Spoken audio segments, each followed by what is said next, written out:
This is Steve from Mere Union Street, right here on the Isle of Wight, and a little bit of a shout out for any other independent retailer in the United Kingdom that are feeling slightly disappointed and bemused by having to be in a situation where things aren't really on a level playing field. What am I referring to? Well, of course, because of the COVID, all non-essential shops are now closed. So consequently, here on the Isle of Wight, all our 4 shops are closed, as are thousands and thousands across the UK. However, there is good news, and thanks to our government and local council. Well, the good news, of course, is you can go to your local supermarket and you can purchase just about anything you want, from clothing to food to shoes, with very little government, with very little social distancing, but at least you'll be able to buy your things. And of course, a big thank you and a thumbs up to the government. Back in March of this year, they gave £1.7 billion to the 4 big supermarkets in the United Kingdom to help them through this pandemic. The only place you could shop, and consequently they've had a bumper year, and they've passed those savings from the local government in the form of dividends to their shareholders, so they've got a bit richer. So that's slightly disappointing. On a personal note, a big thumbs up and a thank you to our local council here on the Isle of Wight, who've done their best, I think. They've recently announced in our local tabloids and social media, all the shops on the high street in Newport, pretty much because they are non-essential, and then everyone else is in the supermarkets. As a help to the local shops, you can park on the high street for half an hour for free. Why you'd want to do that, I've absolutely no idea, because of the COVID, nothing's open. Anyway, I've had my little rant. I'm sure there are thousands of small-time business people out there with shops like we've got are slightly disappointed. We put in place social distancing screens. There were council officials coming around making sure you were doing it correctly, sanitizing your hands, and we're now closed again. Anyway, my suggestion to you is don't shop at the little shops like us. Buy shares in the supermarkets and make a fortune, because they are. Have a great day. Anyway, sorry, we're back with we're making a video, second time.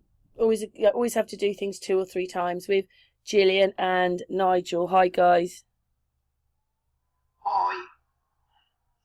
Hi. Yeah, we've come across this. I was talking this guy Legless Tsar, the Tsar of Russia. I don't know, he's always stuck in my mind.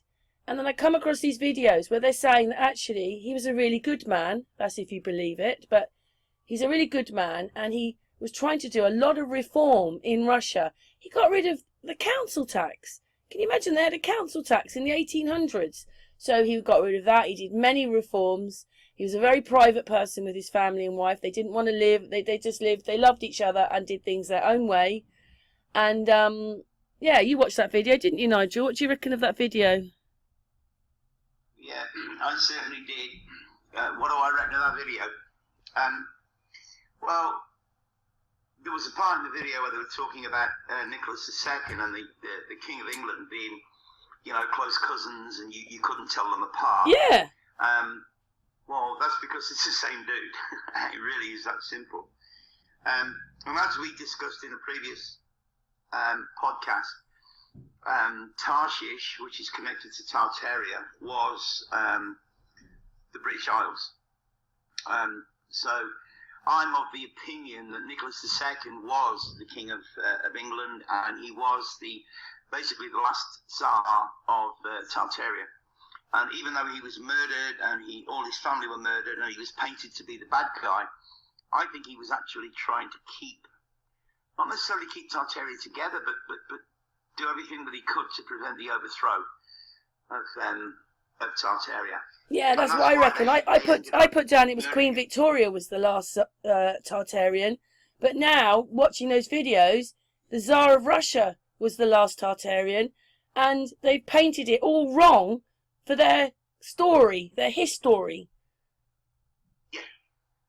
He was Absolutely. if you believe he was real, which maybe he wasn't, maybe he was, because we can't go back and we can't prove it anymore, but he was a good man. According to the history that we've dug up, yes, he was a good guy. But of course, he was painted to be this evil dictator and this really bad guy. Yeah, he was worshipped by the, well, not worshipped, but revered by the Russian people. He was highly respected. Yes, you saw that. They were interviewing those Russians, and they all had kept memorabilia of it, and they all said it was totally the story of actually what happened was totally different to the story they're giving us.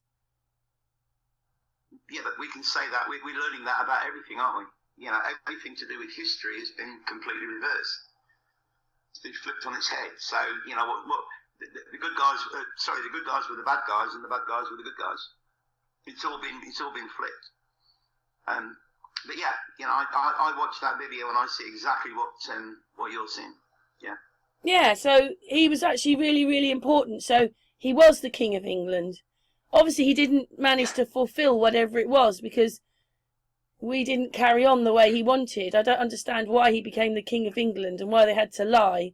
So he obviously got out of the country, didn't he? They kind of let it slip early in that video when they said that he spoke 4 languages. I mean, obviously he was Russian. But then later in the video, they say that he wasn't, Russia wasn't his native country. So he spoke 4 languages, English, French, German and Russian. So obviously Russian would be important for him to be the Tsar of Russia, and English would be important in order for him to be the King of England. Doesn't mention his wife at all, does it, when he becomes the King of England? It looks like he's married to someone else then. But I don't know if you... Married, but I mean, he would... Well, he just had his family killed, didn't he? So he could go play a different role.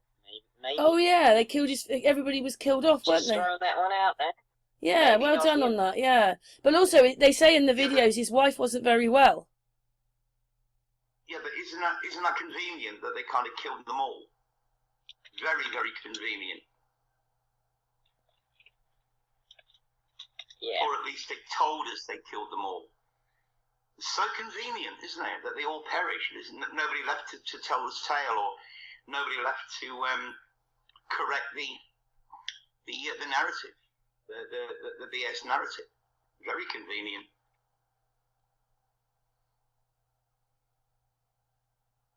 It is. But it's very important because he's very important because it leads on to the next bit, which Nigel, you sent me some emails. I haven't looked at it all, and I'm going to put the video on off your channel because what's the next bit for us? Well, there's a 2-minute video. You can play it if you want. It's just called 1956. Now it does cut out at the end, but that's, I don't know why. But it's not that important that it cuts out at the end, because basically what they're saying is a black and white clip in 1956 or from 1956, stating that, you know, in the future we're going to have electronic devices the same size as a loaf of bread, and we'll be able to send messages all over the world. And then it goes on to say that in 2020 there will be a flu pandemic, and you know, it's like, what, 64 years ago. But we're just conspiracy theorists, right? We're just crazy conspiracy theorists. And then coupled with that, I sent you the Bergman report. Now, a friend of mine sent that, so you might have to, I'm not sure if you can find a link to it. If not, then just let the people see it. But this is a Bergman report, and it was written in 1956, and it's all talking about control of the people, and they need to know who is in charge, and so on and so forth. And it's all connected to the events of 2020. So I've just found it an amazing coinkydink, you know, because coincidences are real, by the way, guys, just in case you yeah, right. But these, both these, the video and this Bergman report basically came out of 1956. It's just insane. It really is absolutely insane. So basically, what they told us that they put Russia through and how badly they treated the people and all that, they actually had the same thing lined up for us. I mean, I did put it out before that Richard D. Hall put this out as well off his channel. How this Russian guy was explaining how they demoralised the people. In Russia, they took everything away, and for us, they made us slaves to debt. So they changed the narrative just a little bit, but they still did the same thing to us as they did to them. Yeah, because everything boils down to the fake economy. For those that haven't seen it, please look at the video on Karen's channel. I can't put it up on mine. It was taken up because I lost my channel. I tried to re-upload it on the new channel, but because I've only got a few subscribers, it won't let me upload anything that's longer than 15 minutes, so I can't upload it. So I'm sure Karen will leave a link below. Watch it's called The Great Mortgage Fraud, and everything's connected. That everything in all these historic events, the wars, the takedown of Tartaria, everything's all connected to money.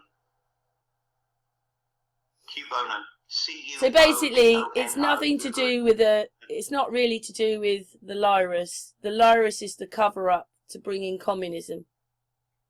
Well, I think look, I mean, you say that, and a lot of people say that, and there are videos on YouTube of interviews that I've done with big channels because they're so curious. Because I've lived in China for for 6 years, at least 6 years, and it's nothing like we've been taught in the West. Completely different. So suddenly communism is so bad.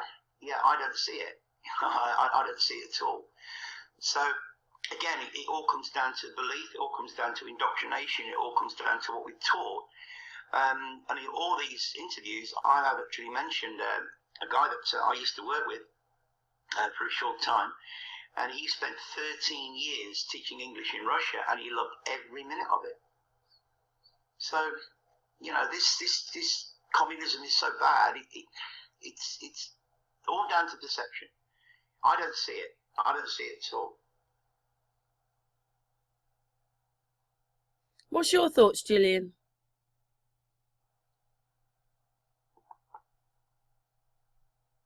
Gillian? Where's she gone? Gillian! Sorry. I'm just listening, sorry. This is all sort of newish to me, the Tsar stuff, but,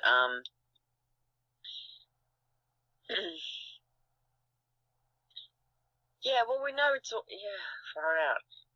It's a lot to take in, isn't it? Like, you wonder why these dates, like, why did they, how 100 years ago, or however long, pick 2020?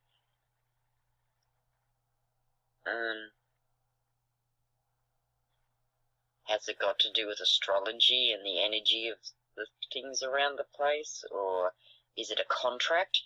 Somebody signed the contract and they rule the world for a while and then they die and therefore someone else takes over? Why pretend that we're in democracy when we're not? Because recently, like, we've had the King of the Rothschilds die, and then the Queen's not too far away. So is that the changeover? Because... Well, Gillian, it's funny you say that, because Karen threw something at me the other night. We were just chatting in general, just about anything and everything, and she made this comment, and she said, no, it's almost like somebody's bought the world. somebody's bought it, and we're just basically waiting for them to come and take over. Everything's got to stop. The world's got to stop until the new owners come in. And as crazy as that sounded at the time, I'm thinking, well, maybe not quite in that context, but yeah, it kind of looks that way. It's like, it's like the next generation's taking over. And they had to wait for the older generation to die, because the older generation obviously lived fucking so long. I don't know, but even then, to be that older generation and let the Queen go, well, I'm not going to die until 2020 or Or maybe she looks back when she was 20 and she went, okay, 93, alright, I'll reign till I'm 93, I'll sign these papers, and I don't know. Well, 93 is a huge number in gematria. A huge number. You don't forget the sun's 93 million miles away. I mean, 93 has got so many meanings to it. It's also 11. It's also 11. Yeah. No, it's not. Oh, it's 12. It's 12. Sorry, I was getting carried away then. Me too. Yeah, I won't go into that. No, I mean that's something we can talk about another time. But yeah, 93 is a huge number in the. Well, I don't know if she's 92 or 93. I can't remember. Can I tell you something? I've got a picture up, right? I picked this picture of the Tsar of Russia, right, with his family, and I'm looking at the picture of him, and I suddenly noticed that his left hand is much bigger than his right hand. His right hand looks like a woman's hand, and the left hand looks like a man's hand. You'd have to wait for the picture. And also, his wife, she's doing this funny hand thing. She's got her fingers on her chin and her hands below, but it just looks like she's making a C backwards. Well, some people have looked into, Rasmussen, because he has to do with the Tsar and all that stuff. They've looked into that sort of stuff, and he seriously looks like he's been photoshopped in. He is way bigger than them, and it's a really famous picture of him with the royal family. And one of the girls looks like she's been photoshopped in because she's way too bloody big for the picture compared to everyone else.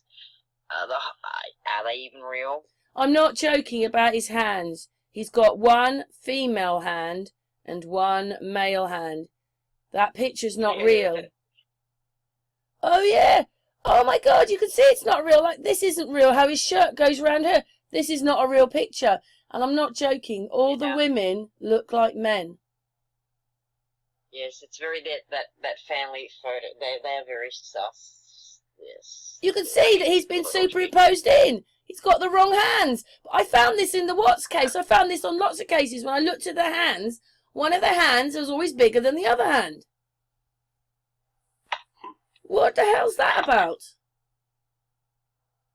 Don't know. I'll see if I can find any photos of Rasmussen. We're not going to know what it is. That's something we might have to look at. So basically, the story of the Tsar of Russia, well, the Russian people believe in him, though, don't they? And they've got memorabilia from it. So it had to be somewhat real. But this is not, that picture of him is not right with his family. Well, not only do we think that they're doing signals to each on this picture, and he's got a small hand and a big hand, and his shirt doesn't look right. Nigel noticed, well, I noticed there was a circle, but I don't know. Anyway, I've zoomed in, and what do you think's going on there, Nigel? We're putting this bit in extra, because obviously we've been looking at the picture again. So what do you make of that, Nigel?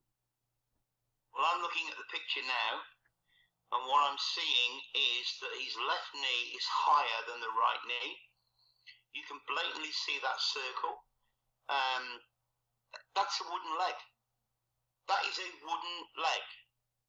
Which, the fact that he's showing it, it's predominant or prominent in the picture, that is a signal that, as far as I'm concerned, that is a signal that the whole picture is fake. Whether you want to call it a wooden leg, a false leg, a fake leg, whatever terminology you want to give it, that is just asking for people looking at it, right? I understand what you mean, but because he's got a circle on the end of his leg, because his leg's cut off there. Not just that. Look just below the circle. Oh, do you know what they've done? They've made it look like it's a boot, but it's not. That's a chair. His leg ends there. It's a wooden leg, which is a fake leg. No, there's no wooden leg. There's no wooden leg. His leg ends there at that stump. There's no boot or anything. That's part of the chair. His leg ends there. You can see the line going under his leg. Basically, he's got half a leg. That circle at that you can clearly see, that to me is either showing that he either doesn't have a leg or it's fake. And the fact that it's higher than his real leg, which is the right leg, tells me that he's throwing out a signal which is saying fake. See, I don't think his legs, I mean, that means he's got monstrous legs. He was not the tallest of people and he was not the biggest of people. he's got a monstrous leg on the side of his son, right? But when you come to here, first of all, I thought that was his leg, but it's not. You can clearly see a line underneath his leg. That means his leg stops there. He's got no bottom part of his leg. Well, on the picture that I'm looking, it's probably not as clear as the one you're looking at. I can see the circle, and I can clearly see something below that circle that just does not look normal. So it's either a wooden leg. No, look at it. You can see a line. You can see a line going underneath it. That's where his trouser finishes. So the bit that's underneath looks like it's a boot, but that's not. That's part of the chair he's sitting on. Right. Yeah. Okay. I can see it now. Right. Oh my God. He's only got one leg. His right leg is real. His left leg is not. So if it's not a wooden leg, he doesn't have a leg. And the fact that that leg is higher. Look at it. Look at the position of that leg. Well, not just that. There are so many things wrong with this picture. So you said the little boy's got his hands there. The Queen, what is she? She's what is she? She's an empress. She's doing some signal. This one's doing some signal. This one looks like the little boy. Right. Plus, he's now got. Okay, well, oh my God! Should we call that the name of the hangout? The Tsar of Russia is missing a leg. That's what we'll probably call the hangout. But anyway, anything else you want to say? Look at the Queen. Look at the Queen. The way that her hand is not natural. She's actually got her little finger pointed on her cheek. No, that's her first finger. That's her first finger. She's got her first finger on her cheek. She's got 2 or 3 fingers underneath, and then she's got her thumb. But look at the shape of her hand. That's not natural. Those are the kind of things I saw in the Watts case. I see with Trump, because they have problems with, when they're faking things, they have problems with the hands. But then look at when you're looking at the picture, right, you've got the 2 daughters at the top, and then you've got a daughter next to the Empress. Look at her hand on the seat. That doesn't look right either. The daughter behind Nicholas II, that hand position is not normal. But when I look at the Queen, I'm trying to imitate what she's doing, and I actually think that's her left hand. Sorry, her little finger that's on her cheek. No, it's not. It's her first finger. Nigel, it's her first finger. It's her first finger on the cheek. Then she's got her next 3 fingers under her cheek, and that is her thumb. But look at the shape of her hand. It's not normal. No, and I'm not gonna argue. But what I'm seeing is that that's her little finger on her cheek, and then the hand position is normal, but it's not the normal way that you would. No, it's not. That's her first. Nigel, that's her first finger. Or she's only showing 3 fingers. You don't know whether she's got 2 fingers under her. She's got 2 fingers under her chin. That's true. She's only showing 4 fingers. But when you zoom in on it, Nigel, when you zoom in on it, those fingers look devilish. Yeah. Whichever way we want to look at it, it's not natural. So whether or not the viewers want to see that as being a little finger or the first finger, I mean, same as let them draw their own conclusions. I see what I see, you see what you see, but the thumb position is not natural. Because if you're going to hold that pose with your finger on your cheek, that thumb position is not natural. That you usually took the well, you can see that there's not proper definition between her and the Tsar with that shirt. That doesn't look right. And then you've got this daughter here with these weird whatever she's doing there. Doesn't look right. None of it looks right. And then where's her hand? Where's the other? The other daughter hasn't got a hand at all. I don't know where her hand is. She's just got an arm. Yeah. So what do you reckon? What do you reckon? We're back to this bit, right? I can't tell you what the bit below is because I've obviously stuck that on. It could be a boot or it could be part of the chair, right? Yeah. But you can see that hasn't got a leg. So when did we know that the Tsar lost his leg? Where is that ever We mentioned? don't. We don't. He either doesn't have a leg or it's a fake one. It's a wooden leg. And again, you know, the people watching this can decide for themselves what Oh, hang on a second. Hang on a second. That was a useless phone call that came through to me. Anyway, we're finishing this bit now because we've added this bit, haven't we? Yeah. Okay then. So, the whole thing is wrong. And do you know what got me was I could see that there was an item on the end of his thing. It looks like a Aries or an 8, something like that. But now we've realised that he's got a false, you know, he's got half a leg. Anyway, thanks, Nigel. Yeah. Well, the problem is that we don't live long enough, you know. Oh my God, she's doing something as well. Like her hands are doing something. Like that's not right. Her hands are not right there. I don't know what that is. She's sort of standing next to her sister. That's not right. And they don't look right. That doesn't look right either. We have this 70 years and 10, so they say, which is 60, so 70 years, and then we're supposed to die. So, you know, there's nobody around now who was alive at that time. So we've only got the history books to rely on, and we know that the history books are all nonsense and bullshit anyway. So it just makes it so much more difficult to find out the truth.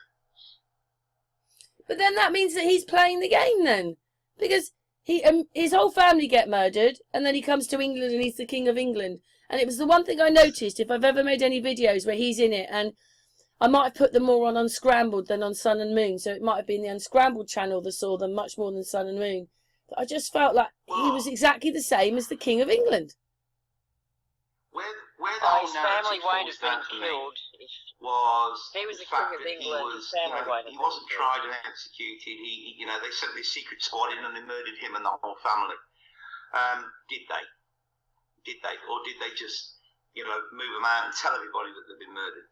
We don't know. Yeah. Because you can't believe anything. You can't believe anything that we're told anymore. In this picture, right, the only person that looks like was he just shines out differently. He's much more in focus and everything. These are not as in focus as him because they've been put in there. So why would they make up? You mean they've changed? What I noticed was when he was going to be inaugurated, I've got one little bit of footage. It wasn't very good, and I started off with 5 minutes. I've never uploaded it, and it turned into 45 minutes.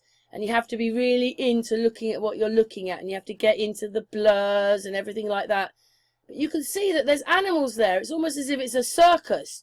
There are other animals there. There's elephants and all sorts of things. But they've covered it up. There's even a man walking around, but they make it look part of the horse. They make it look part of a horse, but it's a man. So I didn't know what that was about, and I ended up talking for 45 minutes about it, but it's actually for his inauguration. They've covered it over with... They've had this footage, and they've covered it over with something else. Every story is covered up with some other nonsense. And the history books tell us that Nicholas II was murdered by a group of selected. They were selected to go in and do this assassination. And of course the whole family was wiped out. And then that's it. That's as far as the history books tell us. But had he gone, you know, had he been tried and that there would be a record of that, and had he been officially executed, there'd be a record of that, but no. They just sent a few guys in, a few dudes in to pop them all off, and that's it. And we believe it. You can't see he's wearing on his female hand. You can't see he's got a wedding ring on. Honestly, the finger with the ring on is much bigger than the other hand. I've seen this many times before. That one hand is bigger than the other, so that's really crazy. But actually, they had to get rid of him so they could bring in their new thing of putting us into communism, basically.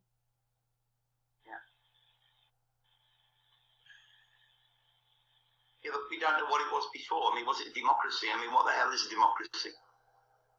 You know, a democracy is when you've got 100 people in a room and everybody's hungry and you take a vote. Well, who wants to go to McDonald's and who wants to go to KFC? and 51 people put their hand up for McDonald's, that means 49 people have got to go to McDonald's against their will. That's democracy. That's how democracy works.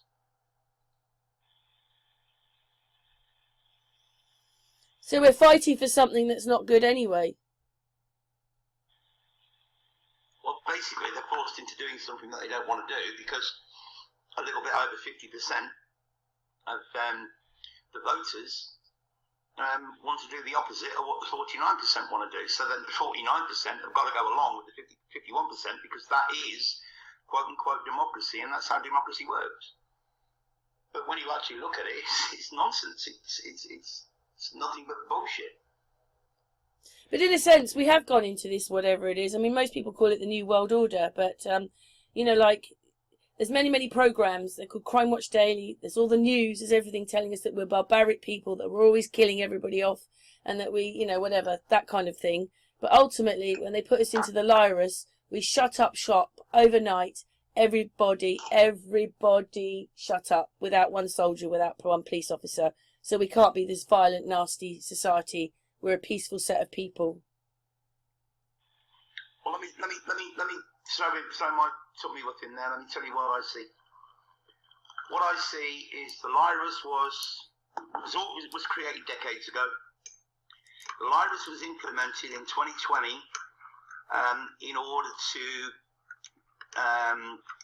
make the US elections as messy as possible.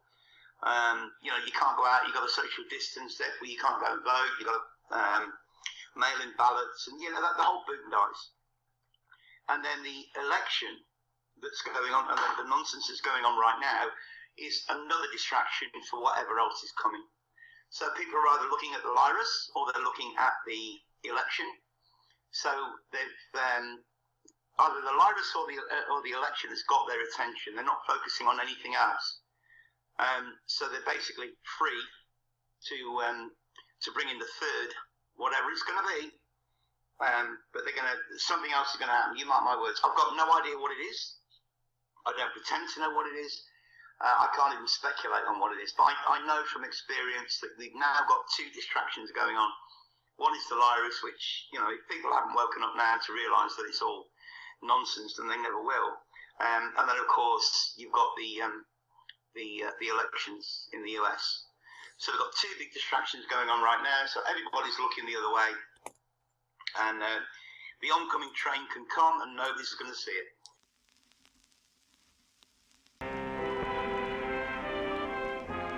When you think of the future, you likely envision the remarkable technologies that you've seen in comic books and films. You may begin to picture flying cars, trains driven by electromagnets, or household robots that will see to your every need. While modern scientists agree that many of these inventions are either unlikely or unnecessary, it may surprise you to learn what the future could actually hold. Imagine being able to share your thoughts with millions of people at once, simply by typing them on a keyboard and sending them through the air.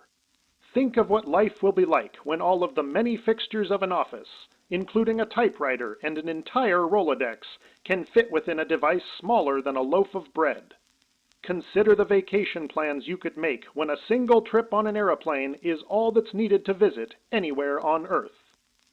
Yes, the future certainly looks bright, but it isn't without its darker sides. According to some predictions, obesity will likely run rampant, and political corruption will become so commonplace as to be accepted. People with nothing entertaining or informative to say will broadcast their demands for attention, and once beloved performers will become pushers of snake oil. Perhaps worst of all will be the emergence of a deadly and potentially devastating disease. Think of the last time that you contracted influenza. You were likely bedridden for days, having no appetite or desire to play games. Experts predict that by the year 2020, a new virus will rise, spreading from somewhere in Asia to the rest of the world. And with international travel being available to even the most common citizen, a sickness which would have been contained in years past will quickly spread to all corners of the globe. Worse still, the fantastic technology So we've just watched this video. We're adding this bit afterwards. I've still got Nigel on the phone with me. So we've just watched it. They've just said everything, and they even put the year 2020. So, yes, Nigel.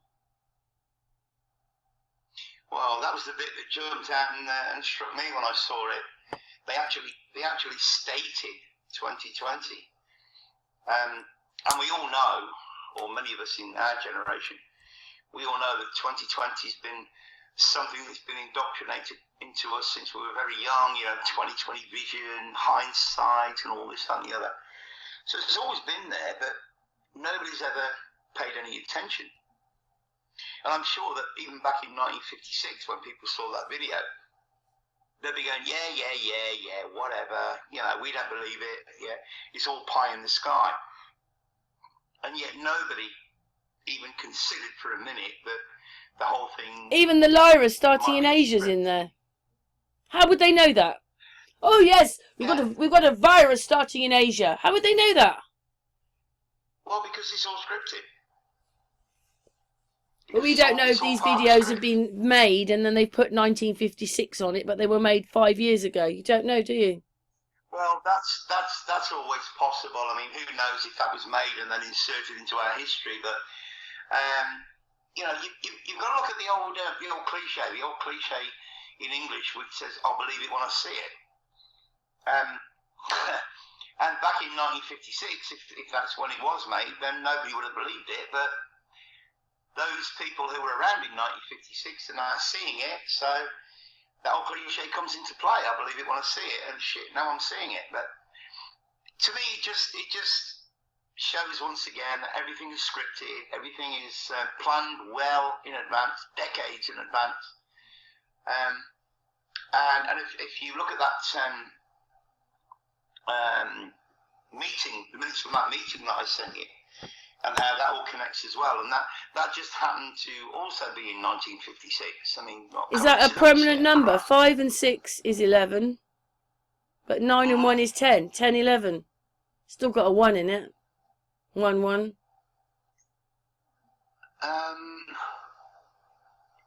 So it doesn't... Well, it's 18, which is 9, which is an inverted 6. But the 56 is important. I mean, you remember we growing up in the UK in the 1900s, we never ever wrote 1900. It was always comma 76, comma 81 or whatever. It's only since we got into the 21st century that we now write the full year. We don't write 01 anymore or 20. We write 2020 or 2001, 2001. But back in the 1900s, we never ever bothered with the 19. It was just a given. So you talk about the year and you just say, 63, I was born in 63, or I was born in 61, or I was born in 72. People never ever bothered saying on 1972 or 1963. Or well, you know this history thing? I don't think we're as... I know that there might have been other dynasties, but I don't think we've been going very long. I think we haven't. It's 1800s. Yeah, we haven't been going very long.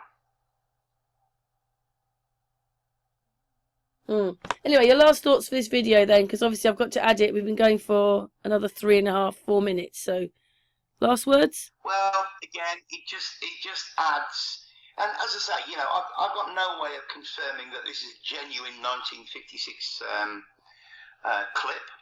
I've got no reason to believe that it isn't, because all our research shows that everything has been scripted for decades and decades and decades. So people can take their own, or form their own takeaway from looking at it. But who knows if it was created and then just inserted into our history a few years ago, or if it really is from 1956.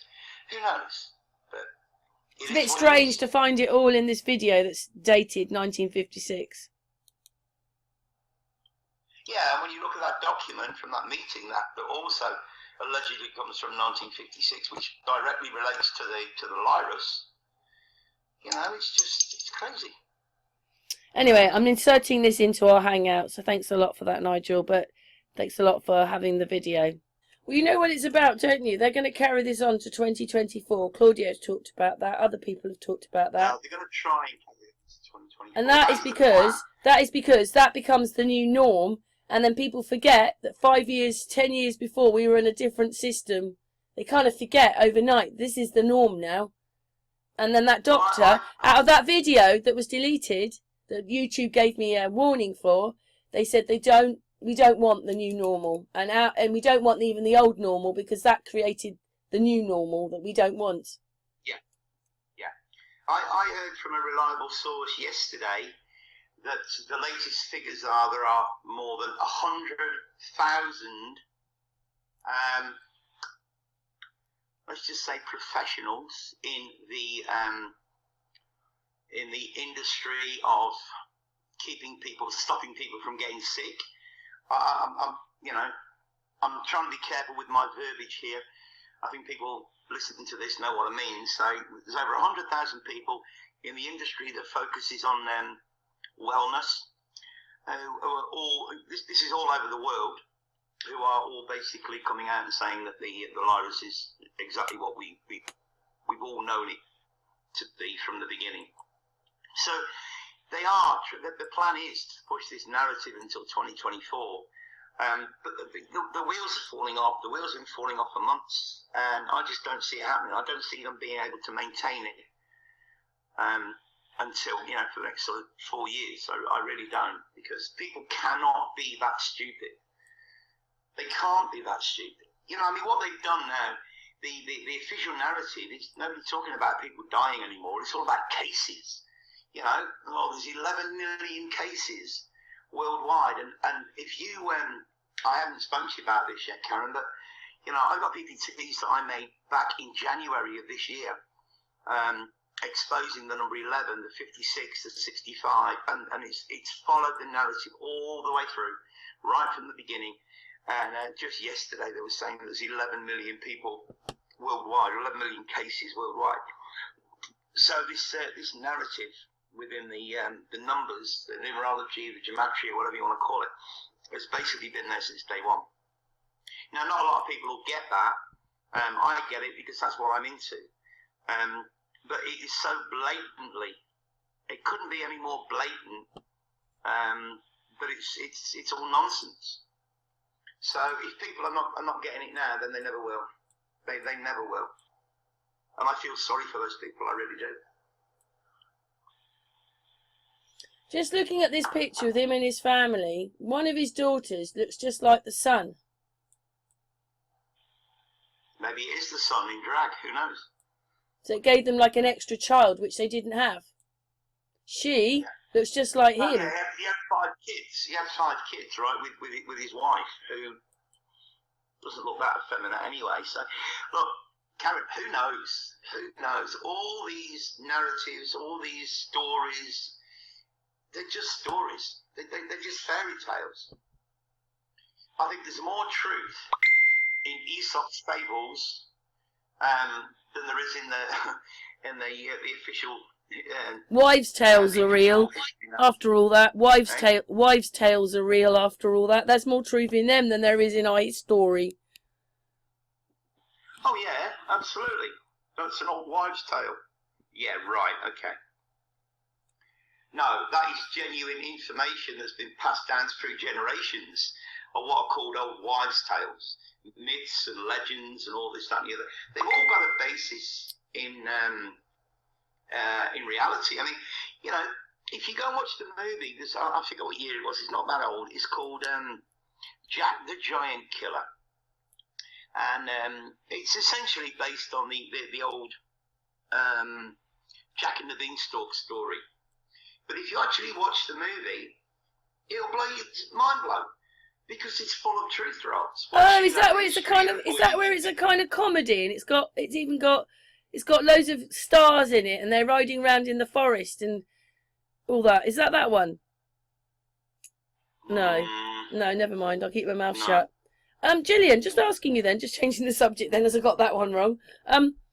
What does it make you feel like when you hear this stuff? I mean, I wasn't thinking that the Tsar of Russia would be sort of connected to all this, but what does it make you feel like when Nigel said that bit? Basically, there's documents to show that that's what they wanted. So something to do with, well, they want to chip us. That's one thing they want with this virus. But what does it make you feel like when you hear that? Does it make you feel anything or not? Just asking.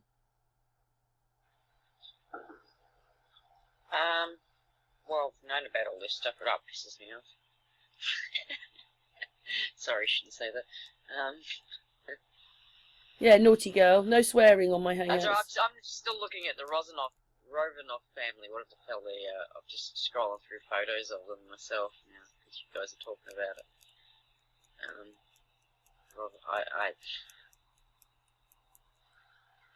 Well, something else obviously happened. It was something else, and they've covered it up with fake pictures, fake stories, fake everything. But do you know the other thing I don't understand is that the Tsar of Russia, back to that bit, he seems a completely different person to what we're being told when you listen to the Russians talking about it. But he was into going to church. He couldn't wait to go to church, which you're thinking, huh? It would be the last place he would go, because he's obviously a very spiritual person. Why would he be going to church? Because that's how they control the people. Sorry, Jim. So all the monarchs do it.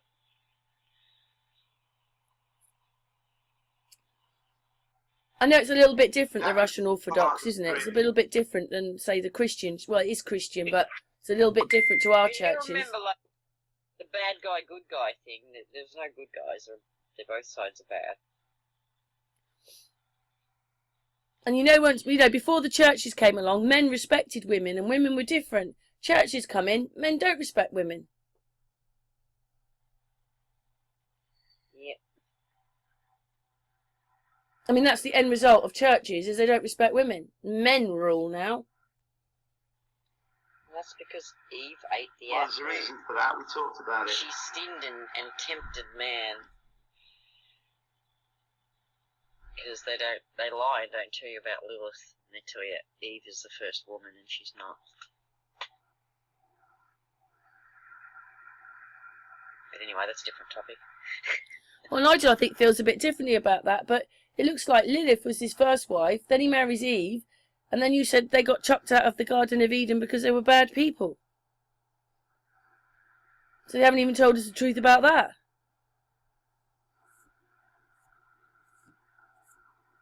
Right, Nigel? Well, what was the Garden of Eden? Who else was there? Well, basically, they were chucked out because they weren't good people. Not because of the apple, although the apple's just a significant thing. That's the symbol of it. But it was because they weren't good people. But they were created to be the slaves of the Elohim and all the gods and everything. And you think, I've told you, it's like, we're just an experiment, the whole thing. We're living in Genesis. That's what it's called. It's an experiment. Well, it's the genes of Isis. Genesis means the genes of Isis. Yeah.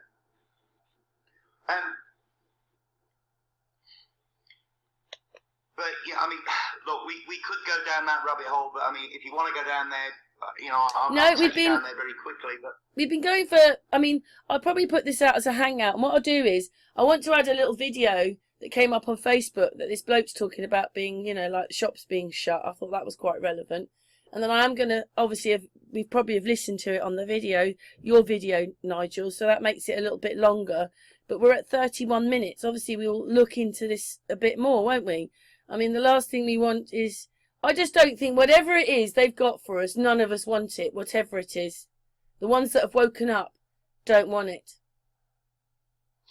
Well, I can talk for 5 minutes and just to pique people's attention, which is a follow-on from the Mandela Effect video that we hangout that we did, and some of the other Genesis stuff that we touched on.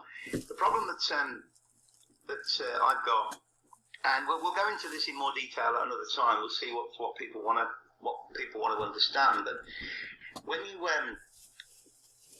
you've got the Genesis 1:27 creation, which I'm now beginning to link to the transgenderism, because it is so ambiguous. The English translation essentially says that the God, which is the Elohim, made man and woman, But then when you go into the Hebrew, the original Hebrew, and translate it, it says, man and woman, he made them both. Now, think about how that sits in your mind. He made man and woman, he made them both. Well, does that mean that he made them both man and woman? Or does it mean he made them man and woman? He made them individually, but he made both of them. Doesn't say that, and you can't pull it apart. Not from the Bible. I'd have to study some of the other ancient texts to try and find the answer. Gillian, no swearing. Hang on, Gillian said something, Nigel. What did you say? But no swearing. Sorry, Gillian, I didn't hear you. Well, it just seems to me that the Bible was written to be completely useless. Yes. Yeah. Absolutely. But there are some... Go on. You got more to say, Gillian? No, sorry. She's listening. Carry on, Nigel. Right. So you've got this total ambiguity, and I've looked at it. My friends looked at it, and we just can't. We both decided we're going to have to go and research in some of the other old texts in order to try and find some clarity. But it's purely and simply down to interpretation, even in the Hebrew, where it says man and woman, he made them both. So does that mean he made them both man and woman, or does it mean he made both man and woman? There's no way of clearing it up. So my argument to that is, well, if it means he made them both, in other words, he made them androgynous, then how does that work when we come to Genesis 6:2, when it says the sons of the Elohim saw that the daughters of Adam were fair and took them for their wives? So if creation 1 was androgynous, they're not going to be looking at the daughters of Adam. So then I was talking to my friend today. You know what it is, though, don't you, Nigel? There's 60-odd books missing from the Bible, so if those books were included, we might have a better idea about what it all meant. Yeah. Not only that, transgender is not a gender. But his opinion is... 1 second, Gillian. That in the beginning of the Elohim, the Elohim were kind of, I don't want to swear, but they were kind of effing about with creation, playing. What can we create? And his opinion is that this is where all these weird, what we call mythical creatures come from. You know, the centaur, the dog man, all these creatures that are half human and half animal. That's where they came from. Now he thinks that this is before what we know as the Genesis 1 creation of man. His opinion is that they were basically effing around and playing around to see what they could do, and they created all these weird and wonderful things, these weird and wonderful creatures, and then they got, well, look, whatever it is we want to do, we're not doing it. So it was after that they all sat down and said what the Bible says: let us create man in our image and after our likeness. So instead of just playing with whatever it was they were doing, creating these half human, half hybrids, animals, that they actually said, just to backtrack there's a lot of, and you can look this up, Karen, I'll try and find some, but there's a lot of what we would call mythical creatures, where you've got basically a human body insofar as it's got a torso, 2 arms and 2 legs, but the head, the face, is actually in the chest. And they're everywhere. There's loads of them. Loads of these pictures. The head is not on top of the neck or on top of the shoulders. The head is actually in the middle of the chest. So my friend's question is simply this: were the Elohim, were they basically screwing around and just playing to see what they could come up with? And in the end, they sat down and said, look, let's forget all this nonsense. Let's forget all this. Let's make them look like us. Let's make them in our image after our likeness. And that's so these when are the angels that have fallen from heaven. Sorry? The Elohim, this is the evil angels that have fallen from heaven. Well, Again, that's So in where's my heaven? opinion, Where did according they to my come from? research. That's Where did these that's a completely different narrative. Something else I've been lied to about. The Elohim are not, they're not really the good guys. They're not. But they were the ones responsible for creating the first. They sound like a bunch of scientists. Creation. Eh? You sound like a bunch of scientists. Carry on, Gillian, sorry. Nothing. What were you saying? Nothing. You did. You said something to Nigel. You just said something. I know. I'm just mumbling. What's the bit about, you said about trans, it's not a gender. What was that bit? Well, you got hermaphrodites, which are born with both sexual organs, and then you have males and females. That's it. Yeah. There is no other version of human. Well, the hermaphrodites or androgynous, whatever word you want to use to describe them, are simply, as you say, male and female. So, it's beyond our comprehension to try and imagine how a hermaphrodite or an androgynous being will actually procreate and produce an offspring.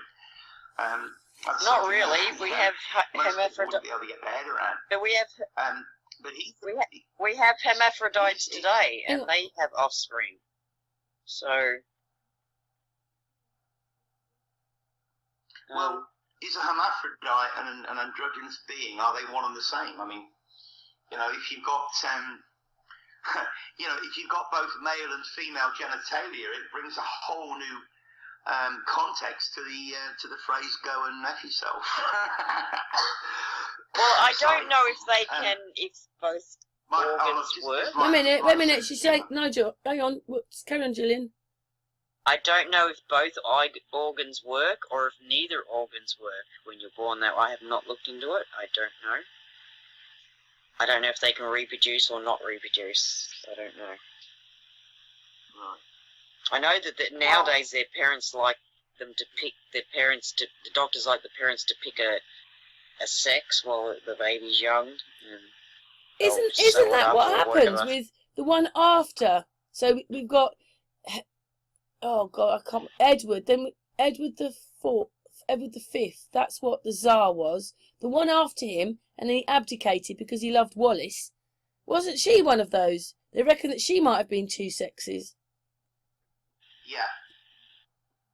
Yeah, I heard that. But the other problem that I've got is that, in Genesis 6:2, where it says the sons of the Elohim saw that the daughters of Adam were fair and took them for their wives, it doesn't say anything about the sons of Adam taking the first creation for their wives. It's only one way. It's the men from the first creation taking the women from the second creation as their wives, which would then have created the hybrids that we've spoken at length about. But going back to my friend's notion... Can I just ask, how does this physically happen that giant men have sex with small women? How is that physically even possible? Like, how big are these giants? No, they weren't. Oh, they had We're not giants talking about as children. We're talking about the first creation. Many people have thrown this idea and gone, well, hang on, if these, there were giants in the earth in those days, and they had children with the sons of man. That is physically not possible. Literally physically not possible. I want to throw something else in here right now. Do you remember? I'm sure you would have done. It is with technology. Sorry, but they could test tube babies. I mean, they could do it that way, just not physically. But anyway, sorry. Yeah, but the point I was trying to make, Julian, is that, we can use the word giant in more than one way. He's a giant in the field of technology, for argument's sake. It's just figurative. So there were giants in the earth in those days would mean that there were learned men, there were giants in their field of knowledge, for argument's sake. Jesus Christ, you can read anything into this shit that you want. And also, I was going to bring in that, I don't know if people remember that there's like, they did an experiment in Canada where they used the genes, supposedly, of Hitler, and they made all these babies. And they did it with Bush as well. So George Bush has loads of cloned brothers. They just and put... Didn't Sir Francis Bacon write the Bible anyway? Which is Shakespeare, so it's another load of he was bullshit. responsible for compiling it, but I haven't hit you with a juicy Right, bit and yet. using Do you the want words juicy that were bit? chosen. The words that you're using now are the words that he chose, because he rewrote it. So, Yeah. how friggin', like, who trusts a guy that lies and then writes the biggest book in the world? How the hell does that happen? Right, I don't know, I'm sorry. No, don't apologise. There's a juicy bit that I haven't hit you with yet, and I only came across this a few days ago. This is a mind blow. It goes into Genesis 3:15. This is after the quote-unquote serpent, which we know was actually the good guy. The serpent was somebody from the first creation. When the God of the Bible said, I will put enmity between the two races, basically, first creation, second creation. Now, the word enmity, E-N-M-I-T-Y, you can look at any dictionary or any etymology, and it means mutual hatred. Mutual hatred. So he said he will put enmity between the serpent and man, which essentially was first creation and second creation. I will put mutual hatred between you. But then it goes on to say, I can't remember which way around it is, I haven't pulled it up, but it talks about one side bruising the head and the other side bruising the heel. And I thought bruised, that's an odd word to use. So I looked up in the interlinear, and yes, it can mean literally to bruise, but it can also mean desire, to seize, to want, to snatch. And what did it say in Genesis 6:2? The sons of the Elohim saw that the daughters of man were fair, and they took them for their wives. They took them. They snatched them because they desired them. And this is bruising in the English translation. To bruise means to snatch, to desire, as well as, punch somebody and cause a bruise. Can I tell you something? This is just Can I tell you something? His wife in this picture I've got, when she's got her hand up, she's got like a finger on her cheek. She's got two fingers under her chin, and then her thumb goes into something. When you zoom into it, it looks like it doesn't look right. It looks really odd. Do you just find all this stuff as an excuse for men to want women? Like, why is it that aliens want human women, demons want human women, angels want human women, everybody wants a human woman? They just making up excuses for this shit. Women were fair, and they wanted them. Yeah.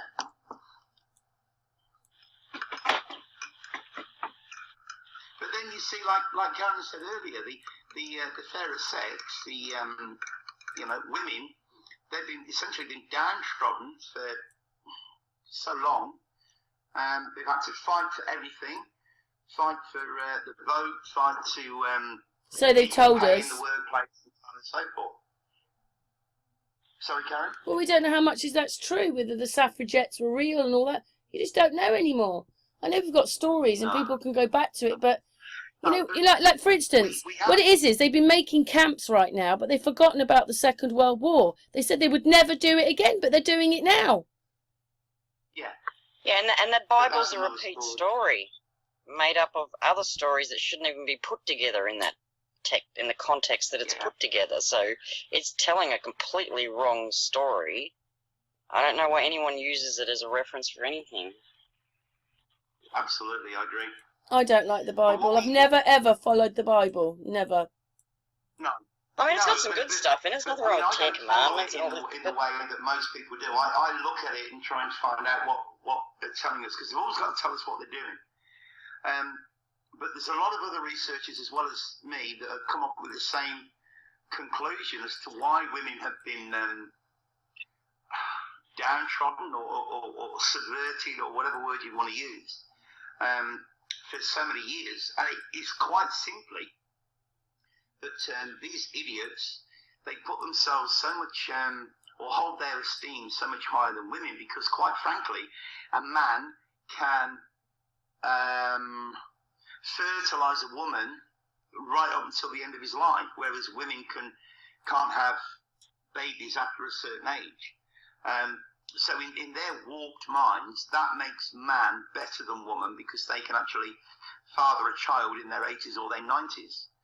Well, the fact that women can't is purely and simply because babies, they need their mother. So if a woman's going to have a baby at the age of 90, then there's a good chance that kid's going to be very, very young when she's passed away. If it happens with the father, no big deal, but the kid needs its mother. And again, Karen, you and I have talked about this before, but that appears to be I'm not saying that is the reason, but it seems to be the consensus of opinion between a lot of us researchers that have independently come to that same conclusion. Even when you go back to the New Testament, Paul, the Apostle Paul, Saul of Tarsus, who was essentially homosexual, and he hated women. He was the one that said that women should not be allowed in church. He was one of the original persecutors of women, although, I have no doubt he goes much further back than him. But yeah, I mean, he openly says it, openly admits it in his writings. And Paul, Saul of Tarsus, is actually responsible for writing about 70% of the New Testament.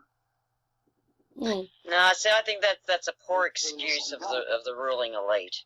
There are heaps of cultures around the world where women, even today, aren't treated that way. Aboriginal culture, there's lots of them. I think it's just a group of people that are in control of things at the moment that want it to be that way. And we've got to stop calling them the elite, because we're the elite.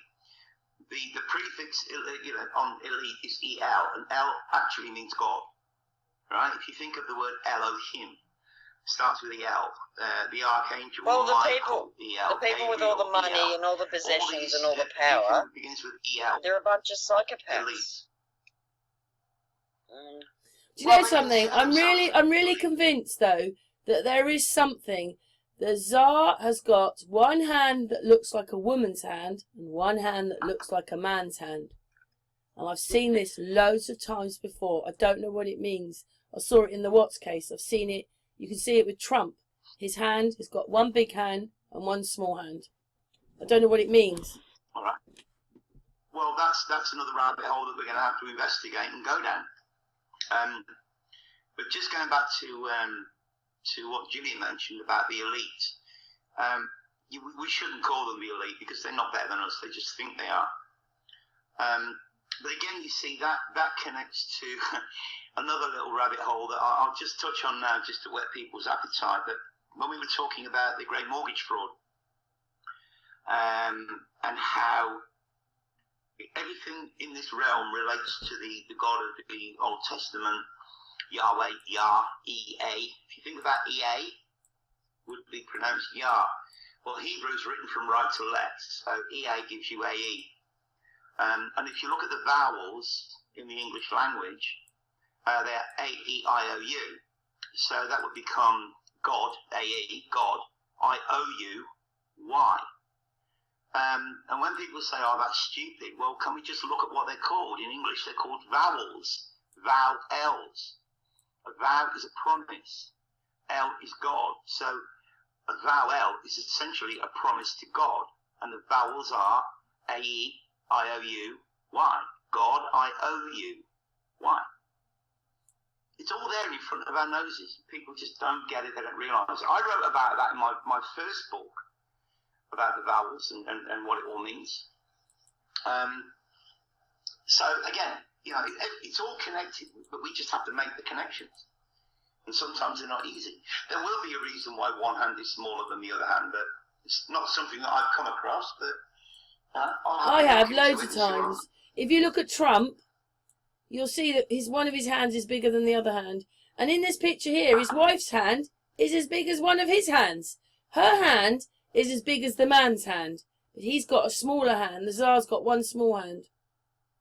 Well, there's a lot of speculation that his wife is not what we think. I'm not going to touch on that because I haven't been down that rabbit hole. You know, we're not exactly talking Michael. Anyway, Michael Albumia. Anyway, he's part of it, but your video makes things a lot worse then. Well, I've actually got a video that I'm trying to upload, and it just won't. It gets to 38% and stops. I've tried 3 times, and it's basically entitled "The Trump Speech That You Never Saw on the Mainstream." Now I'm going to upload it, and I'm going to set it to private, and I will send you the link, and you can watch it, and then you can make a decision as to whether or not you think we should put it out. I don't want to make this decision on my own. It's not horrible, but it's either very prophetic or it's exposing. But it's very, very powerful. It's like 9 minutes long. I got it from Robert from the Observation deck. He put it up back in May this year. But because I already had my channel taken down and I've just started my second one, I'm not sure that I want to risk it yet, especially with the anti-Trump nonsense that's going on right now. So when I do eventually get it uploaded, as I say, I've tried 3 times, and each time it's actually stuck at 38%. But I will get it up there. I'll send it to private, and I'll send you the link. You can send the link to Gillian and Amy, and let's have a look and make a decision. If we're going to put it up, we'll put it up. But it is pretty powerful, and I mean that, really, really powerful. Do you think until we've done a bit more homework on your stuff and, you know, that you're putting it, we should end it in a minute? But it doesn't look very good for us then, because they're obviously putting us into something else right now. Well, look, nothing is... essentially, we're on twin timelines right now. It could go one way, it could go the other way. And what they want everybody to do is to focus on the negative timeline. There's a good chance that it won't happen. But it could. You know, I don't think it's 50-50, maybe 60-40 in our favour. But you know what happens? You know what happens when supposedly he was murdered? They'd gone through a revolution. Well, that's the cover-up. But it wasn't a good revolution because they went into communism after that. Well, again, you know, people in the West, myself included, when I lived there, had this total negative opinion of what we are told is communism. I have been living in China since the end of 2014, so 15, 16, 17, 18, 19, we're coming to the end of 2020, so 6 full years I've lived here in a quote-unquote communist country, but I do not see tyranny. I do not see, you know, people being arrested for this and arrested for that. You don't see the coppers on the street. You know, and if you do, they don't really give a shit. As long as you don't hurt anyone, you don't harm anyone, they leave you alone to get on with your own life. Nobody bothers you. Well, you know, if that's communism and communism is so bad, well, you know, I'll settle for it. Because it's not what we've been taught. It's just a word that conjures up this negative connotations in our mind. Oh, it's communism. Oh, Russia's communism. China's communist.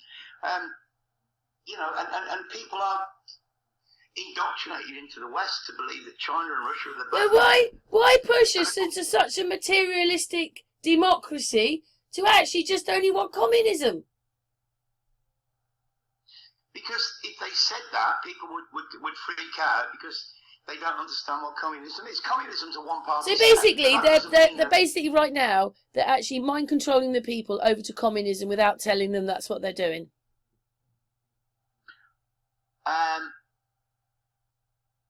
Yeah, but not in the way that most people think. Because, look, we'll go into more depth on this another time if you want to, but let me basically tell you how it works in China. Any citizen of China can become a member of the CCP, the Chinese Communist Party, anybody. And it's like being in a union, you know, back in the union days in the UK where, you know, you paid your subs once a year or, you know, £3 a year or whatever it was to become a member of that union. Kind of works the same way. So you can become a member of the Communist Party or you don't become a member of the Communist Party. And most guys, most males in China are members of the CCP. And then what happens is the CCP happens to run the government, but the CCP still has to choose a leader. So every 4 years or so, until Xi Jinping decided that he was going to become leader for life, the same as Putin, every 4 years or so, the CCP would roll out, 3 or 4 different candidates to become, who would potentially become the leader of the CCP. And then the people of China, the members of the CCP, would vote for whichever leader they wanted to run the party. So, and then that person would get in for the next 4 years. And if he didn't do the right thing, then next time he'd be voted out. So the only difference between the way it works here and the way it works in the West is if you look back at how it works in what we call a democratic country, look at what's been happening in the last 4 years in America, for argument's sake. Nobody's running the country in so much as, all it is, it's the Democrats fighting the Republicans. It's Trump and Hillary. And there's so much handbags at dawn that nobody's actually concentrating on what is going on in the country. Well, that's the opposite here, because there isn't a second party or an opposition party for the CCP to fight and scream and shout at. They just get on with running the country, running the economy. And yeah, sure, this whole virus thing was planned because, in my opinion, the Chinese government have got the Democrats in their pocket because they know that the Democrats will destroy the US. And if they're successful in destroying the US, then what happens? Well, the US stops becoming the number one world superpower and China takes over. So China's vested interest is in destroying the US purely and simply so China can become the world superpower. But when you go back to the beginning, when you go back to the Wuhan nonsense, people seem to forget that at the time it was Chinese New Year. So when they put the country in lockdown, it didn't matter because all the factories were closed anyway. Everybody was at home with their families for the Chinese New Year, 3 weeks of Chinese New Year. So the actual effect on the Chinese economy was so negligible that it almost didn't matter. Because all the manufacturing plants, all the factories, all the big businesses were closed for Chinese New Year when this whole virus nonsense came out. So the effect on the Chinese government, the effect on the Chinese economy was virtually nothing. And then, of course, don't forget, it's the Chinese year of the rat, and what are rats? They're supposed to spread the plague and so on and so forth. So you've got your symbology with the rat. You've got your Chinese government playing their little role. Because this was all ordained by the WHO. Make no mistake, this was them that threw down the order. China played its part, but my part of me thinks that they can't just say, well, look, yeah, we'll do it, but it's got to be on our terms, and it's got to be at this particular time when the country's essentially closed for business because it's Chinese New Year, and that won't impact the economy. Because had they closed the country down, put it into lockdown outside, either before or after Chinese New Year, the effect on the economy here would have been crazy, would have been up the charts. But because everybody was home with a family, that all on holiday, and as I say, all the businesses and factories and that were closed, the impact was minimal. So can I ask, if it's minimum, who are you exporting all the goodies to? America, who's crashed? Australia, who's crashed? Like, where are all these? If the factories are still working and producing stuff, where the hell's it going? Because well, it's not at the moment, because what happened a couple of weeks ago is, or a week, I'm not really sure, but very recently, was the Chinese government basically said that they were going to close the borders so that, just for now, so that Chinese nationals can't leave the country. I can leave the country because I'm not a Chinese national. Any Chinese national outside the country can come back, but they can't leave again until the borders are open. And the excuse is that they want to focus on the China economy, not the Chinese economy.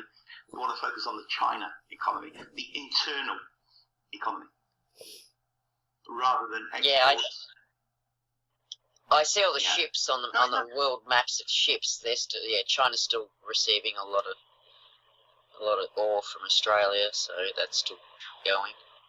Can I just say something? While you were talking, I zoomed into the picture.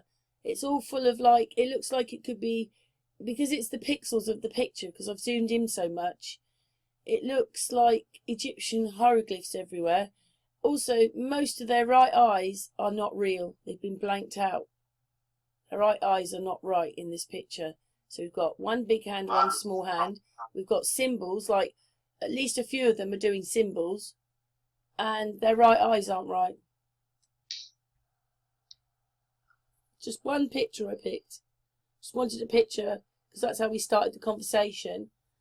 So that's all weird. You have to see it on the video. It's all really weird. I know it's pixelated a bit because you zoomed in, but that's what digital is. It's all to do with numbers, which look like pictures when it's zoomed out, but when you zoom in, it's all numbers and letters and things. Bizarre. Yeah. Yeah. Well, again, you know how our friend James likes to break words down. If you look at the word digital and break it down, digital. If you stick another L on the end, digital. You know, everything's about numbers. It's all digits. It's all zeros and I just ones. wondered the message that they were.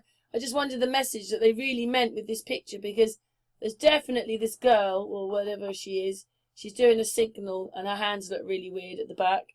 The wife is doing something with her fingers, because when you zoom in, she looks like the devil. She's got like a devil hand. He's got one hand smaller than the other. And actually the girls look like boys. Well, I don't think that's going to surprise anybody listening to this. But you know, everything is deception. Sometimes we can see it, and sometimes we understand it. Sometimes we see it and we don't understand it, and other times we don't see it at all. But that doesn't mean that we should stop looking. You know, I mean, you're really onto something with this. You know, these actors playing actors kind of thing. And what you're seeing with what you're talking about now with it. Well, they're all actors, including maybe this person. Even though I said that he was good, and actually you're seeing this other side of it now, where it might not be the way you say, it looks like his 4 daughters are men. Well, should any of us be surprised? No. Are we going to know? I mean, was the whole family real, or was it just all made up? Did the Russian Revolution actually happen, or was it just made up? No. Well, I suppose the people would have believed it, because what did they say to the British people to get them into the Second World War when it wasn't a war like they told us? Okay, me and Gillian talked about this the other day, that soldiers did go off, soldiers died, but to get them into something that wasn't real. The same with the First World War. I'm often in a hangout with a guy from Russia. He's in America now. You guys should have a chat with him. Okay, Gillian? You know, like communism, all that sort of stuff happened. Like he tells you exactly how they did it, exactly what they're doing to America now, really. Like, they pulled the media apart so that it became useless. Well, the media's paid to give us the news. Yeah, but then they went and exposed it, just like the election is doing now to the media. Because the media are still calling that election. In fact, they give points to Trump, but they're still giving them to Biden. So all that's happening is Biden's number is going up and up and up when it should be getting less. Yeah. So, but yeah, he'll be able to tell. I'll have to hang out with. My personal opinion is that it's going to get overturned on December 21. Oh, I've just seen something on her dress. I keep looking at this picture because I keep seeing different things in it when I'm looking. And sometimes that happens. I've just seen numbers on this girl's... Where is she? I've lost her now. I've just seen numbers on her dress. Where is she? I've just seen numbers. Where is she? Oh, damn. I saw some numbers. I'll zoom out again. We haven't really got anywhere, have we? We've talked, but... where is it? There she is, down there. It's numbers on her dress, which I didn't see before. Let's have a look down here. I'm going to tell you the number. Wait a minute. I've lost it completely. Hang on. Where's the numbers? Over here. No, where's she gone? Here she is. Damn. There's the number there. It says 157. What do you reckon that That's is? interesting. Do you reckon that means That's anything? interesting. Does it mean anything? Well, first of all, it adds up to 13, but it does ring a bell. I'd have to go back. I can't remember offhand, but I would have to go back and check. But yeah, 157 does ring a bell. It's on the side, so it's pointing up. But it looks like 1, 5. Well, it could be 153. Well, that's 9. The thing is, they're not clear enough to make out. 157's got 157 rings a bell. I can't remember them all. It's on her dress. You can actually see it when you zoom out. There you go. You can see it better zoomed out. It says 157. Oh God! It's like being in a puzzle, isn't it? Well, it is a puzzle, and that's why none of us can crack this code alone. That's why we need our community. We need the Nigels, the Karens, the Gillians, the Amys, and all the other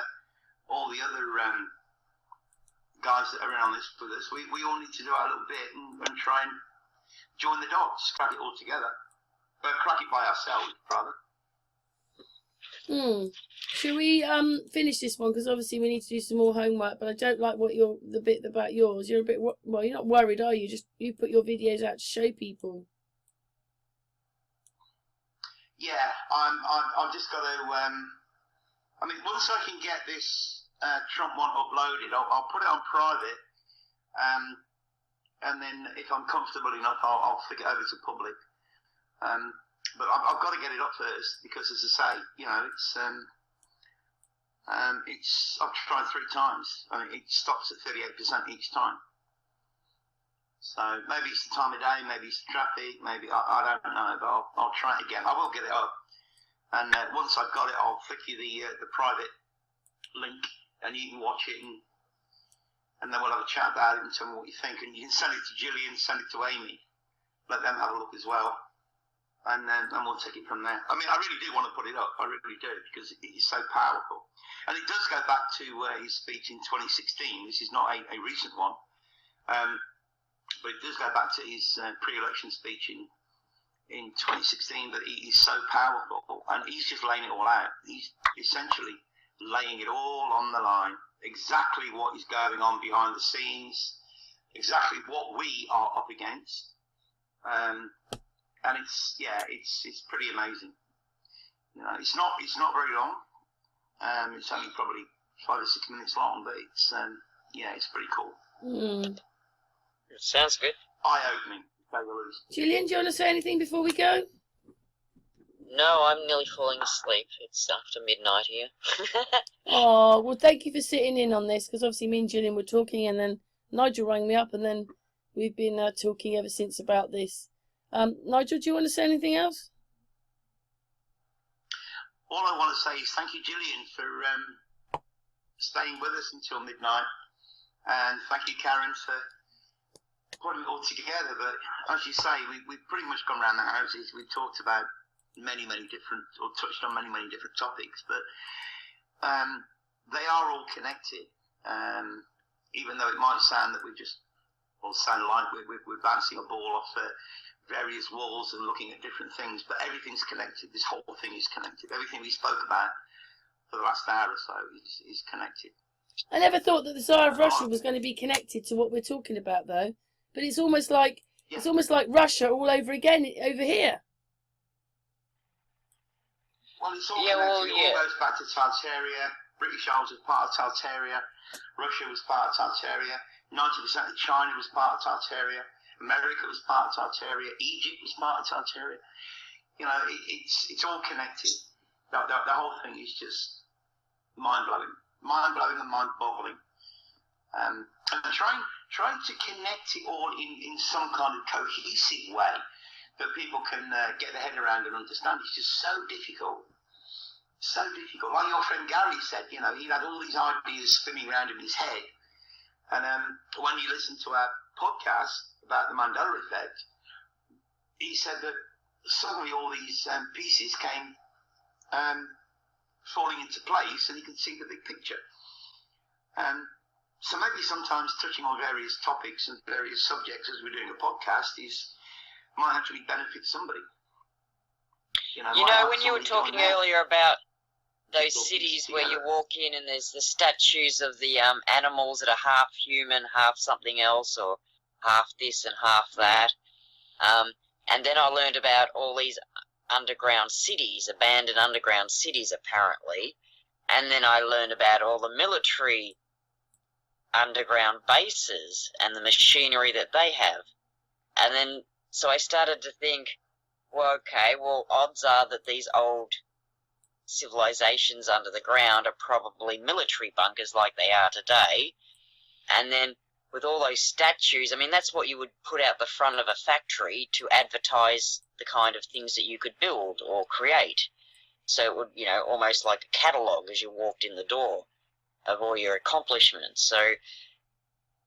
So I just start to imagine that anything underground is probably a scientific laboratory hellhole where they are experimenting on beings from Earth and probably have been doing for hundreds of years. Well, that's where I kind of went with that info. Tomorrow, Julian, because I've got a short 10-minute video that I found on one of my USBs today, which is essentially a crash course in the mud flood. It's only 10 minutes, and it's simply the mud flood in 10 minutes, and you'll find that a lot of these so-called underground cities were basically above ground cities, but they're mud flooded. I'm just going to call it a crash course in the mud flood, and I'll put it up on my channel tomorrow. I'm having uploading problems tonight, obviously. Can't get this. Yeah, I know about the mud flood. That's not very. It's not a very appropriate. I don't know if it's a very appropriate term because I think all different kinds of things happened, and liquefaction. That's like happened in New Zealand earthquakes. So there was no mudslide. It was just liquefaction. So the ground vibrates that much that it just turns everything to quicksand. And the building, but they didn't sink. Do you know what that sounds like, though? In another way, Julian, it sounds like cold fusion weapons. And it's also the buildings also don't sink. Some of them, the land rises around. A bit of both. I don't know. But yeah, liquefaction's one. So I think there's maybe a few things different going on, and I think they would have to use technology, machines, to do it, to pinpoint the locations. And the Bible pretty much tells us that anyway. All those ancient stories tell us of how they took pride in destroying freaking civilization. Yeah, but with respect, Julian, I don't want this to sound like I'm being a knob, but the liquefaction event and the mud flood event are not connected. They're completely different. They're two different, completely different events. According to the research that I've done, according to the research that Martin's done from Private British, John Levi, various other researchers, we don't. So where did the mud all come from? They're two separate events. So where did the mud keep coming from? It's the melting of buildings. The mud flood wasn't the melting of buildings. That was something else. And that happened so where did mud come from? According to what we've learned around 1811, 1812, which was then covered up by the nonsensical Napoleonic Wars, which is again is all blown out of proportion. Where did all the mud come from then? If it wasn't liquefaction, what were there mountains around the place that just turned to mud and slid down and covered the town? With respect, I suppose it depends on your definition of liquefaction, because liquefaction could be related to the mud flood, but the liquefaction event tends to be related to literally melted buildings, melted brick, red bricks that were literally melted. There's a guy on YouTube. That's not liquefaction. He's a bit arrogant at times, but he's called When the Buildings Cried, and he's pretty much on the on the melted buildings. Jennifer Santel from Truth Seeker 69, she's another one that's on the melted building. And that is essentially what is known as liquefaction, which is a separate event to the mud flood. No, it's not. Liquefaction is when you have an earthquake and the ground vibrates so much that it turns to like mud, like quicksand. And there's no stable ground for the buildings to be on anymore, and they sink into the mud. Right, okay, so what would you call literally melted buildings? Because the melted buildings, I would call that melted stone, technology. the melted brick, that in the genre, I would say that's been hit with some kind of laser technology. That's what Wise. So I've got Wise. That's what Wise Up says. So they've got a Medusa ray gun that turns everything to stone, or overcooks it and shatters it, or that's not melting, or heats it up and melts it. That's not liquefaction. That's a different thing. I think they were doing all of the above. I don't think there was one event. I think they had all this technology. That have been petrified, right? These so-called statues that are so intricate, where you've got, you know, a semi-naked guy and a semi-naked woman, and you know, he's grabbing her leg or grabbing her backside, and you can actually see his fingernails. You can see the indentations on the woman's flesh, and so on and so forth. That is clearly not been sculptured. So 3D printing. You've got this petrification, which is number one. You've got liquefaction, which is literally buildings turning to liquid, and then you have the mud flood. And they seem to be completely three totally separate events, or three different things. But the mud flood, and this is just the terminology that I've come across. I'm not saying you're wrong, Gillian. I'm just saying this is the terminology as I understand it. But as I understand it, liquefaction, or what's known as liquefaction, is literally melted buildings. Buildings, brickwork, stonework, literally melting. Mud flood is, you know, that's related to the earthquakes and so on and so forth. Could be buildings sinking, but one would think that if they sank, they might actually sink at an angle. They wouldn't remain perfectly straight and level after the event. But all were purposely caused, all were purposely created. Nothing happened by accident. It was all done deliberately. I've always thought it's really strange that they go straight into the ground as if the earth swallows them up, but not swallowing them up. They just sink in. You know, you've got places in China. I brought one on a video where the whole town is gone underneath, but the building's not crushed. The windows are still there. So the earth sort of sinks it, but it doesn't crush it. Okay, well, I'm totally using the wrong word. I've just looked up the definition. Today that a friend of mine made in the south of China. And it's only a minute long, but it actually shows buildings that were unearthed when they did the earthworks, or dug out the earthworks to make to build the high rise. They dug these buildings out from under the underground level. And in some of the big cities in South China, Shenzhen, Guangzhou, and others, you've got underground railways, subways, that are 3-4 levels deep. And when I say 4 levels deep, I mean you go down 4 levels and you've got a train. You go up 1 level, you've got a train that runs above that one. You got another level, you got a train that runs above those two, and you got another level. You got it's still the underground train, but the railway line is literally running above 3 more levels of underground trains. And we're all expected to believe that this was all created in the last few years, and of course it's nonsense. Well, I just looked up the definition of liquefaction, and liquefaction is a phenomenon in which the strength and stiffness of a soil is reduced by earthquake shaking or other rapid loading. Liquefaction and related phenomenon have In been that case, I stand responsible. She hasn't finished yet, for- Nigel. She hasn't finished yet. Finish, Gillian. It's been responsible for tremendous amount of damage in historical earthquakes around the world. So I just thought, I don't know, it sounds more plausible than a mountain of wave of mud coming all over the world on flat land, up hills. I know they're buried, but what if it's not quite the way we think? Because they're using some kind of technology.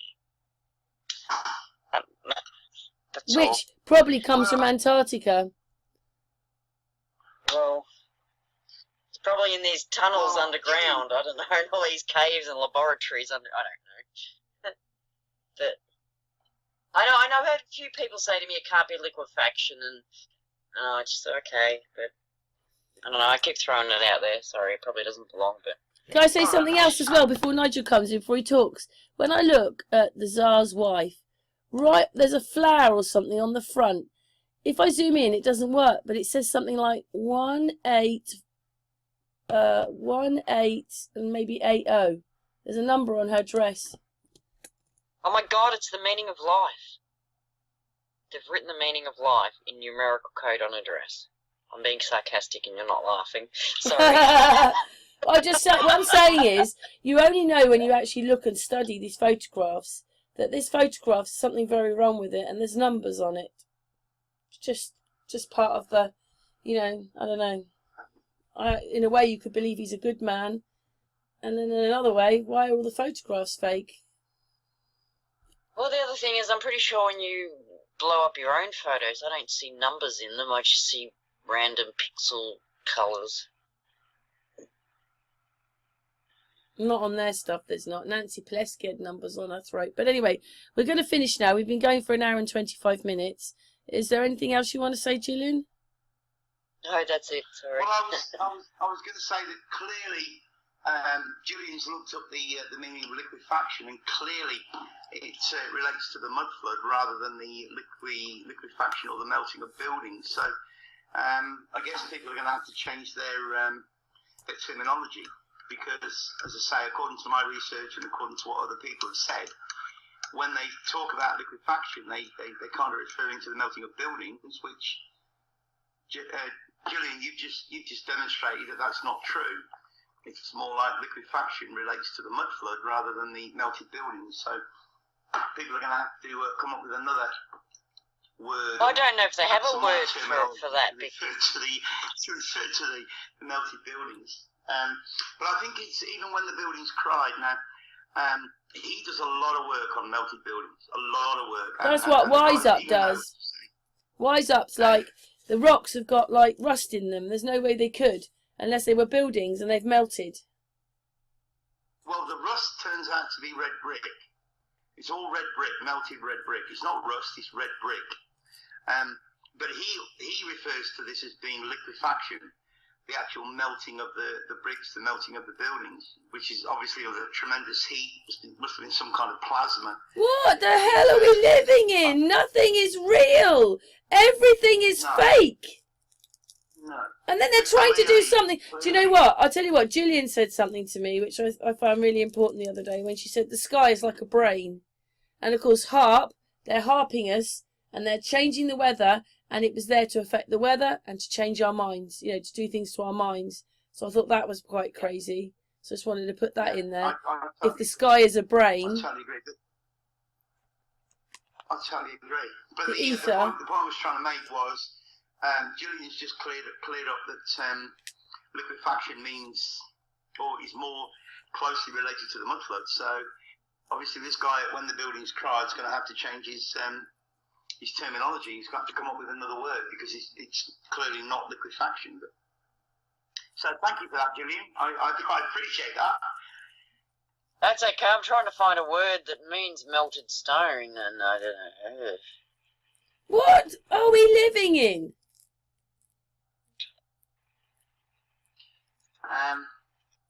An experiment? When you look at the 1956 stuff, and when you look at the the short video that I'm going to put up tomorrow on, you know, a crash course in the mud flood. It all goes back to the Manhattan Project, and we've been basically living in a simulation since the Manhattan Project, which I think was in 1942 from memory. I could be wrong, but I think it was 1942. Yeah, it was. Because 1942 is a reflection of 1492, which has got so much importance in American history. So yeah, 1492, and we've apparently been living in a simulation since somewhere around then. But in a way, though, you know, that's what the sun and the moon are. It's really hard. We're living in a simulation, but we're not. We're like computers, but we're not. Well, we're like Blade Runners, but we're not. It's all. We've got to finish in a moment, but it's all weird. And the more you know, the less you. The more you know, the less you know. The more you know, the less you know. The more you know, the less you know. I told you the other night when we were talking that I haven't seen the moon for 2 weeks. That was on Sunday. It's now Wednesday, and I haven't seen the moon for, what would that be, 16 days, 16 nights. I told you that though, Nigel. It's there, but it's come up a few miles away. It's just not in your perspective. It's just come up somewhere else for a few days. More than a few days, but they've had it here as well. But the moon disappears for days. 16 nights and no moon. Yeah, I've had it happen here. It might be that it's a daytime. It's a daytime moon, and you're not noticing it. I haven't seen it in the day, but I'm convinced somebody's eating it. They say it's made of cheese, well, somebody's eating it. Well, last week it was coming up very north here. But anyway, we're going to finish this hangout right now. Very much appreciate it. We're all studying and looking. It's made us. Hopefully, it's made people think. And I'm really sorry. This is not, so far, I don't see it's a very good reality. I don't. It's full. Well, it's not, but it's what we make it. We're all creators. We're able to create our own reality. We have the ability to create our own reality. We've forgotten how to do it to a certain extent, but there are most stone will melt around 1500 degrees. Oh, sorry. Go on, most stone will melt around 1500 degrees, says here. So, well, we're not going to survive that, are we? You know what? I did say though that if you look on Google Maps, we did this a few years ago on Sun and Moon. You could see that it had been the electrical arkings, and some of them were small, and some of them like they were big. And then on the positive side of the electrical arcing, trees grow, and on the negative side is where you get all the iron ores where they're mining for it. So that's quite interesting. Yeah. But if you were caught in those electrical arkings, you'd have been vaporized, and that's what might have melted everything. I can't tell you when it happened, but it happened. And if you go to Google Maps, you'll see them on the land, if you look. I can't remember the name of the movie, but the big truth drop is in, oh God. The Marvel movie, the Avengers movie, where you've got that big guy that wants to destroy half the universe. Oh God, I've forgotten. Stavros. Essentially vaporizes, and all his minions, all his army, they just vaporize. Got to be something in that. And I've seen that in other movies as well, where people's bodies literally disintegrate into powder, and they float away in the breeze. What are they trying to tell us? You've got monks that can do that. They actually spend years making sure in their minds that when they die, they go down to the size of a baby, and some of them can make their bodies disappear when they die. Well, they literally turn into powder and float away in the breeze, which we breathe in. And that's been in more than just the Avengers movies. I've seen that in other movies as well.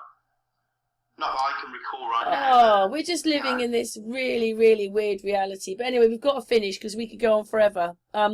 Yes, Gillian, mwah, Nigel, mwah, chat room. Mwah. It will be continued. Thanks very much.